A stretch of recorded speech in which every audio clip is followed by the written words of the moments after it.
Hello, this is Richard from One Result. I'm here with Matthew Kennard. Hi there. Also from One Result, who is our... what are you, Matt? Introduce yourself. I'm one of our mobile developers, iOS and Android primarily. Yeah, and so you got something exciting in the post yesterday. I did. It was my Nexus 4 from Google. A little bit of a painful experience in terms of the sales process. I was awake at 8 o'clock in the morning on the 15th, and I was clicking away, and I managed to get it finally after all the errors and the Play Store crashes and all that sort of stuff, and got it. And then very disappointed 3 days later when it said it was on back order. So, I think a lot of other people were quite disappointed about that as well. I think so, but I think I was possibly the most. Well, I don't care about them. I just care about me and my gadget obsession. Well, so you must have been one of the first people to actually put their order down, I think. I think I did try, but from what I heard, Google weren't giving them out on a first come, first served basis. I think they just took too many orders.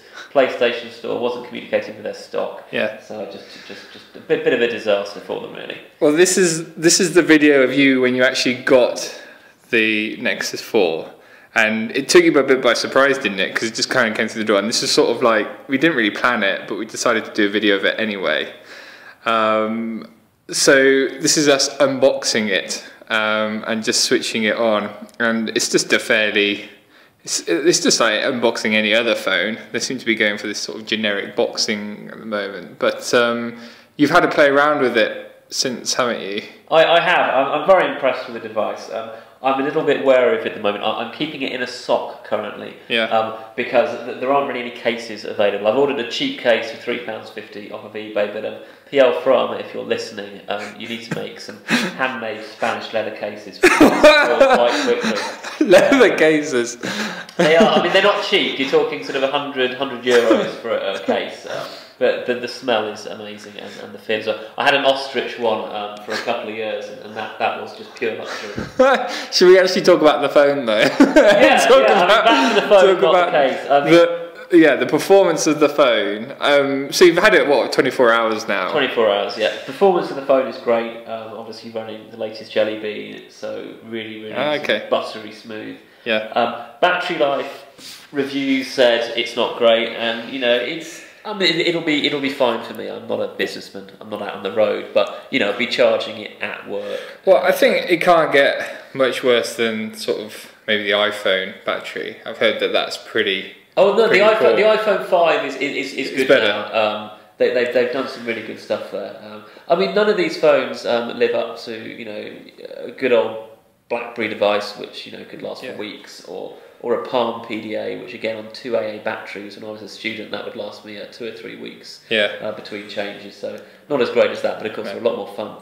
Well, using my Galaxy S3, I usually get about 12 hours out of it, but that's when I'm maxing out all the applications. Sure. And usually when I'm driving along, I might use the sat-nav, the Google Places application on there, and it will drain it quite rapidly. Yeah. What's it like? I mean, how many hours would you manage to get from your phone just using it normally? I think you probably I would imagine you get sort of 10 to 12. I think the S3 battery life probably is better. Yeah. Some of that's probably down to Google's power management. But of course the S3 is 400 quid. This is 230 quid for the 8 gig, or 280 quid for the 16 gig. Well, I think the screen would also drain a lot of the battery power as well. It's fairly good screen on the Nexus 4, isn't it? It is. It's a 720p screen. Did you say that was the same size as the Galaxy S3? It's the same as the S3. I think it's probably the same resolution. It's a pretty big screen. But the screen quality on the Galaxy S3 is really good. I mean, what's it like on the Nexus 4? Is it? It's definitely comparable to the S3. I mean, some people say the colours don't pop quite so much, but certainly in terms of the clarity, it's really good. Yeah, definitely a step up from my iPhone 4. Okay, and you've synced all your accounts on there now. Are there any sort of applications you want to kind of get on there? In the next. I mean, I've got one of my own apps, Trunk Notes, which I'm. That's a shameless plug. A shameless plug there. I'm going to be pointing to Android. In terms of the apps, I mean, most of the time I'm using the stock apps. It's sort of calendar, Chrome. Not a big games player, but I do like Bad Piggies. So So that's already on there. Yeah. Well, I use mine a lot for sort of video apps. I mean, I've got TED installed on mine, and and the flipbook as well. I think is incredible, and it also looks really good on the screen of this size as well. So I'm sure it'll look great on the Nexus 4. But yeah, I mean, so you like it? You think it's a good purchase? Definitely. Yeah. So yeah, thanks a lot for explaining that, Matt, and hopefully we'll have another unboxing soon and we'll be able to get the latest technology reviewed. Yeah, it probably won't be me with the next unboxing, but this one's been fun. Okay, cool, thanks Matt.